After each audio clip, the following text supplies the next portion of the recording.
하나님 말씀 보시겠습니다. 하나님 말씀 마태복음 7장 24절로 27절 말씀입니다. 마태복음 7장 24절로 27절 말씀입니다. 우리 한 절씩 교독합니다. 그러므로 누구든지 나의 이 말을 듣고 행하는 자는 그 집을 반석 위에 지은 지혜로운 사람 같으리니 비가 내리고 정수가 나고 바람이 불어 그 집에 부딪히되 무너지지 아니하나니 이는 춘추를 반석 위에 놓은 것이니라. 나의 말을 듣고 행하지 아니하는 자는 그 집을 모래 위에 지은 어리석은 사람 같으리니 비가 내리고 정수가 나고 바람이 불어 그 집에 부딪히매 무너져 그 무너짐이 심하니라. 아멘. 따라서 하겠습니다. 말씀에 전념하라. 말씀에 전념하라. 우리가 벌써 새해가 된 지 한 달이 지났잖아요. 그러면은 항상 사람들은 새해가 되면은 결심을 합니다. 결심을 어떻게 합니까? 내가 변해야 되겠다. 그런 결심을 하잖아요. 내가 변해야 되겠다. 좋은 방향으로 나가면서 내가 달라져야 되겠다. 변해야 되겠다. 그런 결심을 하잖아요. 만일 결심하는 사람이 나는 그냥 그대로 살겠다. 나는 이대로가 좋다. 이렇게 구태의연하게 살려고 결심한 사람은 아무도 없어요. 나는 지금부터 더 나빠지겠다. 이렇게 결심할 사람은 아무도 없습니다. 그러면 결심 안 해도 돼요.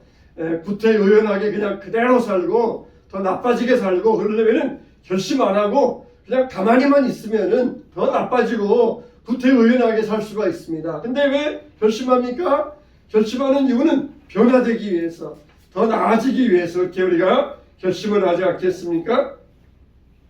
그래서 우리가 사람이 변하려면 어떻게 해야 되느냐? 우리가 먼저 생각이 변화되어야 된다. 사람이 좋은 생각이 변화되어야 좋은 사람으로 바뀌어질 수 있다. 변화될 수 있다. 그렇게 말들을 해요. 그리고 우리가 오늘 말씀 보면 더 나아가서 어떻게 해야 변화될 수 있느냐? 그랬을 때에 행동이 변화되어야 된다는 것이에요. 행동이 변화되어야 된다. 행동이 변해야 된다는 것이에요. 무엇이 변화되어야 된다? 행동. 그렇지. 행동. 할렐루야. 행동이 변화되어야 된다. 행동이 변화되어야 돼요.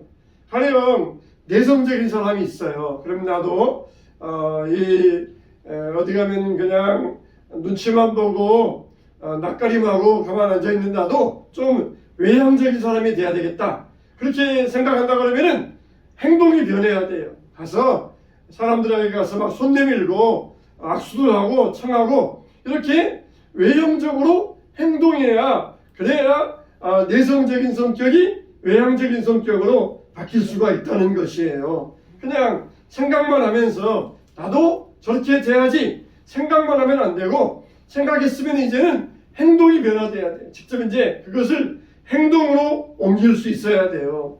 우리가 웃는 이유가 뭡니까? 행복해서 웃는 게 아니라 웃기 때문에 행복해져서 우리가 웃는다는 것입니다. 사람들은 보통 본성적으로 보면은 행복할 때 웃어요. 기분 좋을 때 웃어요. 그러나 우리가 우리 사람의 본성을 이겨내야 돼요. 행동으로 이겨내야 돼요. 그래서 나는 웃겠다. 나는 웃을 일이 없어서 웃겠다. 그러면은 이게 우리에게 정말 행복한 일이 생긴다는 것이고, 그리고 우울할 때 웃으면은 우울한 기분이 싹 사라져 버린다는 것이에요. 우리가 행동을 먼저 하면은 그 행동이 사람을 변화시킨다는 것입니다. 자, 예수님께서 산상보훈이라고 말씀하셨잖아요. 마태복음 5장, 6장, 7장을 산상보훈이라 그래요. 산 위에 올라가셔서 제자들에게 가르쳐 주신 보석 같은 말씀이다. 그래서 산상보훈이라고 하는데 특히 7장은 산상보훈의 결론의 말씀입니다. 결론 중에 결론이 오늘 우리가 읽은 7장의 마지막 부분인데, 자, 예수님께서 산상보훈을 주옥 같은 말씀을 쭉 말씀하신 다음에 결론에서 뭐라고 하셨느냐? 지혜로운 사람과 어리석은 사람이 있다 그랬어요. 지혜로운 사람은 누구냐? 행동하는 사람이라 그랬어요. 어리석은 사람은 누구냐? 행하지 않는 사람이라 그랬어요. 자, 이렇게 지혜로운 사람은 나의 이 말 듣고 행하는 사람으로서 반석 위에 지은 집을 지은 사람 같으니 비가 오고 바람이 불고 창수가 나도 그 집이 무너지지 아니할 것이다. 그런데 어리석은 사람은 나의 이 말을 듣고도 행하지 않는 사람이니 비가 오고 창수가 나고 바람이 불면은 모래 위에 지은 집과 같이 그 집이 무너져 심히 크게 무너지리라. 이렇게 예수님은 행동하는 사람과 행동하지 않는 사람을 지혜로운 사람과 어리석은 사람으로 비교해서 결론적으로 말씀하셨어요. 결론적으로 행동해라, 변화되라. 이게 바로 지혜로운 사람이다. 우리가 성경을 열심히 읽잖아요. 여러분들 성경 열심히 읽고 있잖아요. 할렐루야. 잘 안 읽고 있어요? 자, 성경 열심히 읽어야 돼요. 자, 이렇게 우리가 성경을 읽는 이유가 뭡니까? 그냥 성경이 좋은 말씀이다. 성경을 우리가 읽어서 지식을 쌓아야 되겠다. 공부하기 위해서 성경을 읽는 게 아니잖아요. 성경을 읽는 이유가 뭐예요? 나의 행동을 변화시키기 위해서, 내가 변화된 생각으로 행동이 변화하기 위해서 우리가 성경을 읽어야 되는 것이에요. 예를 들면은 성경 읽다가 예수님 말씀에 원수를 사랑하라, 그런 말씀을 읽었어요.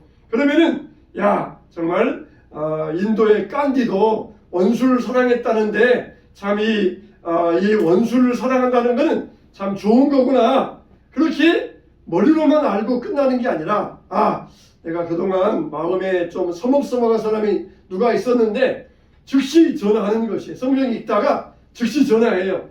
그래가지고 아무개야, 그동안 내가 너에게 서운한 게 있었는데 좀 마음 상했다면 미안해. 내가 오늘 성경 읽다가 갑자기 네 생각이 나서 전화했어. 앞으로 우리 잘 지내보자.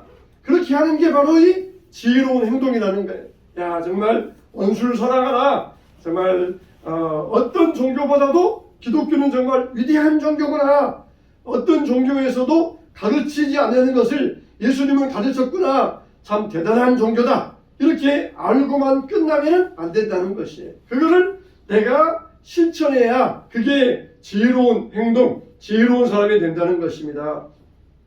그래서 우리는 신앙생활 할 때 말만 하고 생각만 하는 신앙인이 아니라 행동하는 신앙인으로 바뀌어야 된다 그랬어요. 그래서 누구든지 나의 이 말을 듣고 행하는 자는 그 집을 반석 위에 지은 지혜로운 사람 같으리니. 우리가 읽지 않았지만 앞에 말씀 15절에도 보니까 이런 말씀이 나와요. 거짓 선지자들을 삼가라. 양의 옷을 입고 너희에게 나오나 속에는 노략질하는 일이라. 이렇게 말씀하셨어요. 거짓 선지자들은 누구냐? 양의 탈을 쓰고 나오는 노략질하는 일이라는 것이에요. 이 거짓 선지자들은 가식적인 것, 가면을 잘 씁니다. 양인 척 일이면서 양인 척하고 악하면서 선한 척하고, 이게 거짓 선지자예요. 그런데 거짓 선지자가 양의 탈을 쓰고 나올 때 이 거짓 선지자와 진짜 선지자를 어떻게 구별할 수 있느냐? 어떻게 거짓과 가짜를 무슨 기준을 가지고 판별할 수 있느냐? 그랬을 때에 예수님께서 뭐라고 하셨어요? 그들의 열매로 그들을 알지니 가시나무에서 포도를 엉겅퀴에서 무화과를 따겠느냐? 그 진짜와 가짜를 구별하는 기준이 뭐라고요? 그들의 열매로 안다. 열매가 뭡니까? 바로 열매가 이 행동이에요. 행동. 그들의 행동을 보면은 거짓 선지자인지 가짜 선지자인지 알 수 있다는 거예요. 아주 그냥 말솜씨가 아주 화려해가지고 그렇게 해야 가짜 선지자다. 말만 말솜씨 가지고 진짜와 가짜를 구별할 수 있는 것이 아니라 열매를 보면 안다는 거예요. 열매를 보면은 진짜인지 가짜인지를 구별해 볼 수 있다는 것입니다. 그러니까 열매, 행동, 어떻게 행하느냐, 그걸 볼 때에 진짜와 가짜의 기준이 거기에 달려 있다는 것이에요. 또 나도 주여 주여 하는 자마다 천국에 들어갈 것이 아니요 다만 하늘에 계신 내 아버지의 뜻대로 뭐라고 그랬어요? 따라서 합시다. 행하는 자라야. 아버지의 뜻대로 뭐 하는 자라야? 행하는 자라야 천국에 들어가리라. 여기에서도 예수님은 아주 행동을 아주 강조하셨어요. 그냥 입으로만 한다고 해서 천국에 들어가는 것이 아니라 아버지의 뜻대로 행하는 자라야 어떤 행동을 하느냐 그거에 따라서 천국에 들어가고 못 들어가고가 판별 난다는 것이에요. 여러분 정말 우리가 행동이 얼마나 중요합니까? 생각으로만 말로만 하는 것은 이거는 어리석은 모습이에요. 행동으로 지혜로운 사람은 행동으로 나의 말 듣고 행하는 자 정말 지혜로운 사람이다. 행하는 자가 지혜로운 사람이라는 것이에요. 이스라엘 백성들이 홍해 앞에 다다랐잖아요. 뒤에는 애국 군대가 막 쫓아오고 있고 앞에는 바다가 넘실넘실 이 바다가 가로막고 있는데 진퇴양난의 위기를 맞이하는 거예요. 앞으로 가도 바다고 뒤로 가면은 애국 군대고 진퇴양난의 위기를 맞이했을 때에 백성들이 막 하나님께 살려주세요 도와주세요 막 부르짖었어요. 그때 하나님께서 모세에게 뭐라고 하셔요? 이렇게 말씀하십니다. 출애굽기 14장 15절 말씀에 여호와께서 모세에게 이르시되 너는 어찌하여 내게 부르짖느냐 이스라엘 자손에게 명령하여 앞으로 나아가게 하고 그렇게 말씀합니다. 여기 보면은 너는 어찌하여 내게 부르짖느냐 이게 무슨 뜻이에요? 너는 왜 지금 기도만 하고 앉아있느냐 이 말은 기도하지 말라 그런 뜻이 아니에요. 이제 기도했으면은 어떻게 하라고요? 행동해라. 백성들에게 명령하여 전진하라. 앞으로 가라고 명령을 내리라. 왜 기도만 하고 앉아있느냐 기도하지 말라 그런 뜻이 아니라 이제 기도했으면은 행동으로 옮겨야 된다는 것이에요.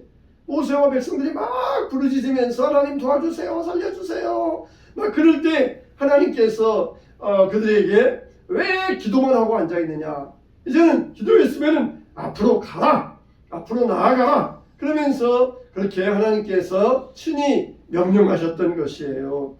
정말 우리는 기도했으면 우리는 어떻게 해야 돼요? 그 다음에는 행동해야 돼요. 기도한 다음에 우리가 행동으로 옮겨야 돼요. 야고보서 2장 22절에도 내가 보거니와 믿음이 그의 행함과 함께 일하고 행함으로 그의 믿음이 온전하게 되었느니라 그랬어요. 믿음이 온전하게 되는 방법은 뭡니까? 행함으로 나아가. 그게 깨닫고 들은 대로 행함으로 나아갈 때 믿음이 온전해진다는 것이에요. 그래서 우리는 기도했으면은 행동해야 되고 또 말씀을 들었으면은 행동해야 돼요. 근데 우리가 행동을 해야 되는데 무엇에 근거해서 행동을 해야 되느냐 이게 또 굉장히 중요해요. 그냥 내가 알고 있는 지식을 가지고 행동해야 되느냐 아니면은 TV에 나온 어떤 유명한 교수의 말을 듣고 행동해야 되느냐 하나님께서 말씀하실 때 나의 이 말을 듣고 행하는 자는 주여 주여 하는 자마다 천국에 갈 것이 아니요 하늘에 계신 내 아버지의 뜻대로 행하는 자라야 천국에 갈 것이니라. 우리가 행동을 할 때 어떻게 해야 된다고요?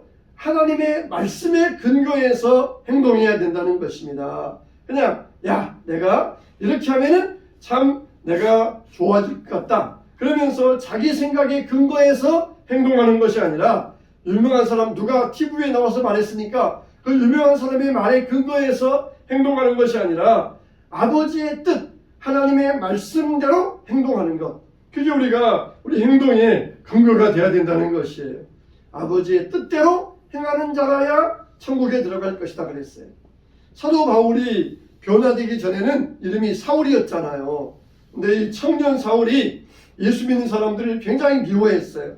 그때는 하나님과 예수님이 다른 줄 알았어요. 그래서 자기가 열심을 가지고 예수 믿는 것들 내가 잡아다가 감옥에 넣어야 되겠다.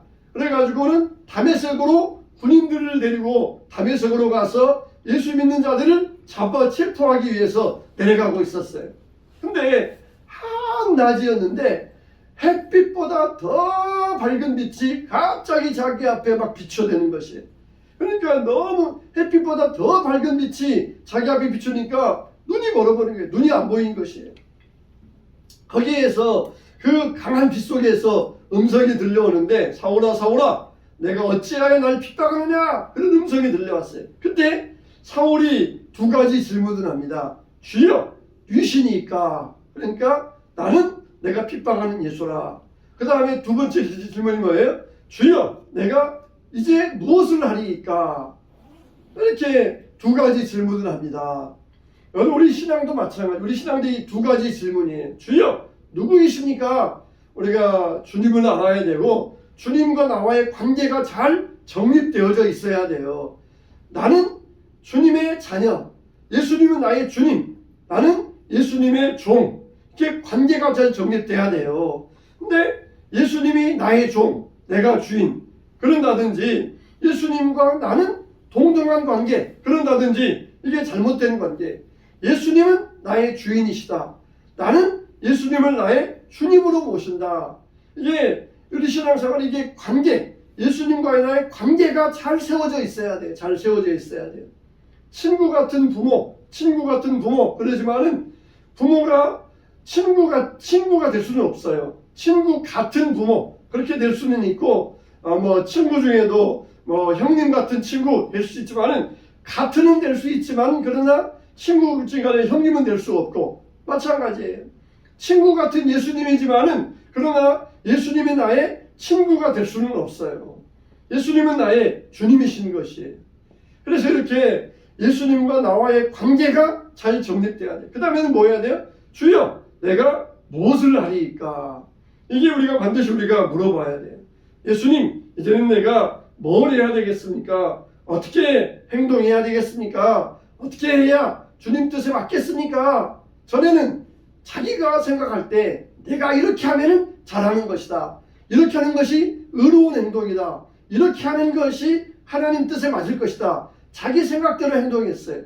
근데 이제는 어떻게 합니까? 주여, 내가 어떻게 해야 됩니까? 주님의 뜻을 묻고 있는 것이. 이게 정말 올바른 생각이에요. 전에는 내가 하고 싶은 대로 하면서 아버지의 뜻일 것이다. 거기에다가 합리화시켰는데 이제는 철저히 하나님 말씀하신 대로 내가 행하겠습니다. 그런 신앙으로 바뀌어졌던 것입니다. 우리의 신앙도 그래야 돼. 이게 진짜 신앙이에요. 내가 어떻게 해야 되겠습니까? 주님, 나에게 원하시는 일이 무엇입니까? 주님, 내가 어떻게 살아야 되겠습니까? 근데 이건 이래서 안 되고 저건 저래서 안 되고 안 되는 게 많아요. 주님 위해 사는 것이 아니라 자기를 위해 살고 있어요. 그래서 내 뜻에 주님을 맞추려고 하고 있어요. 여러분 정말 우리가 하나님 말씀 보면은 하나님 말씀에는 놀라운 능력이 있습니다. 똑같은 말씀인데 100명이 그 말씀을 들으면은 100개의 문제가 있으면은 그 말씀 속에는 100개의 해답이 또 있어요. 서울대 교수 중에 우리나라에 전 세계적으로 세계 100대 화학자 가운데 들어가신 현택환 교수님이 계셔요. 이분은 원래는 불교 집안에서 태어났어요. 그래서 대학에 가가지고 선교 교내 선교 활동을 통하여서 예수님을 영접하게 되었어요. 근데 이분은 자기는 과학자로서 이 과학적인 일에 이 강의를 하는 일에 방송에 나가고 대중 앞에 서겠다. 그렇게 이제 마음을 먹고 있었어요. 근데 어느 기독교 방송사에서 간증 방송에 나오라고 이렇게 섭외가 왔어요. 자기는 자기 소신으로는 나는 이제 과학자로서 강의를 하고 알리는 일에 대중 앞에 서겠다. 그게 자기 소신이었는데 이 방송사에서 간증 프로그램에 나오셔서 방송해 주세요. 그러니까 자기 소신과는 안 맞는 거잖아요. 그래서 알겠습니다. 제가 좀 생각 좀 해보겠습니다. 그러면서 보류를 했어요. 그러면서 기도하는데 어느 날 말씀을 듣는 중에 그 목사님이 그런 설교를 하시더래요. 사람은 자기가 은사 받은 대로 쓰임 받아야 된다. 자기가 은사 받은 대로 쓰임 받는 것이 사람의 옳은 일이다. 그렇게 목사님이 말씀하시더래요. 그 말씀은 자기가 잘 알고 있는 말씀이었어요. 그리고 자기도 서울대학교에서 학생들 데리고 기독 동아리를 하면서 말씀을 전하면서 자주 전했던 말씀이에요. 사람은 자기 은사대로 쓰임 받아야 된다. 자기가 가르쳤던 말씀이고 많이 들었던 말씀인데 갑자기 그 말씀 들을 때 해답이 온 거예요. 그렇다. 사람은 자기 은사대로 쓰임 받아야 되는구나. 그래서 방송사에 연락을 했대요. 하나님, 나에게 은사 주셨으니까 방송에 나가서 간증하겠습니다. 그러면서 그렇게 오케이해서 이 사람들 앞에서 자기 인생을 간증하고 자기가 어떻게 불교 집안에서 예수 믿고 성령의 은혜 받았는가 그렇게 이제 간증을 할 수 있었던 것이에요. 100개의 문제가 있지만은 100사람이 있지만은 그 한 말씀 속에는 많은 해답이 그 안에 들어있다는 것이 이게 바로 말씀의 놀라운 능력입니다. 그래서 우리가 말씀을 묵상하지 않으면은 무슨 행동도 필요가 없는 것이에요. 주님, 내가 오늘 무엇을 해야 됩니까? 이렇게 묻고 하루를 시작하면은 주님이 나에게 길을 알려주셔요. 평상시에는 모래 위에 지은 집과 반석 위에 지은 집이 차이가 날까요? 안 날까요? 바람도 안 불고 비도 안 오고 그러면은 모래 위에 지은 집과 반석 위에 지은 집이 차이가 안 납니다. 차이가 안 나요. 그런데 큰 비가 와보세요. 홍수가 나보세요. 그러면은 모래 위에 지은 집은 모래와 함께 다 떠내려가고 형체도 없어져 버려요. 그러나 반석 위에 지은 집은 비가 오고 창수가 나고 바람이 불어도 무너지지 아니한다 그랬습니다. 평상시에는 기도도 안 하고 성경도 안 읽고 평상시에는 잘 차이가 안 나요. 신앙생활 하면서 기도도 안 하고 찬송도 안 하고 성경도 안 읽는 것과 하는 사람과 평상시에는 차이가 안 나요. 그런데 바람이 불고 비가 오고 홍수가 나면 그때 정말 차이가 난다는 것이에요. 지리산을 올라가 보면은 평상시에 산에 다니고 운동한 사람과 안 다닌 사람과 차이가 나는 거예요. 이렇게 평지 걸어가면은 운동했던 사람과 안 한 사람이 차이가 없어요. 평지는 다 걸어가니까 차이가 없어요. 근데 열심히 평상시에 산에 다녔던 사람과 안 다닌 사람은 그때 가서 차이가 나는 거예요. 높은 산에 올라가 봐야 차이가 나는 것이에요. 우리가 정말 말씀을 열심히 가까이 하고 행하는 사람과 그렇지 않은 사람들에게는 똑같이 인생의 어려움이 찾아와요. 말씀을 열심히 읽는다 그래서 아무런 어려움이 없는 것이 아닙니다. 똑같이 어려움이 찾아와요. 그렇지만은 말씀을 우리가 가까이 할 때에 평상시에 말씀을 가까이 한 사람은 어려움이 찾아오면은 쉽게 어려움을 이기고 헤쳐나갈 수가 있어요. 그러나 말씀을 가까이 하는 사람은 어려움이 올 때에 너무너무 힘들게 그 어려움을 지나가게 된다는 것입니다. 그러니까 우리의 신앙은 말씀의 신앙, 말씀이 우리를 살린다는 것입니다. 말씀이 가정을 살린다는 것이에요. 우리가 지금 몇 년 동안 계속해서 성경 읽기를 몇 년 동안 해왔어요. 이제는 더 깊은 데로, 이제는 더 온전한 신앙으로 갈 수 있어야 돼요. 이제는 우리가 성경을 더 깊이 볼 수 있어야 됩니다. 그래서 하나님, 이 말씀 속에서 나에게 하나님 바라시는 것이 무엇입니까?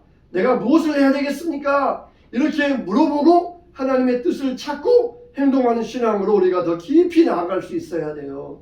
그래서 말씀을 깊이 묵상하고 말씀을 열심히 연구하면서 읽을 때에 거기에서 우리는 하나님의 뜻을 발견할 수가 있고 우리에게 원하시는 하나님의 뜻을 얻게 될 수가 있는 것이에요.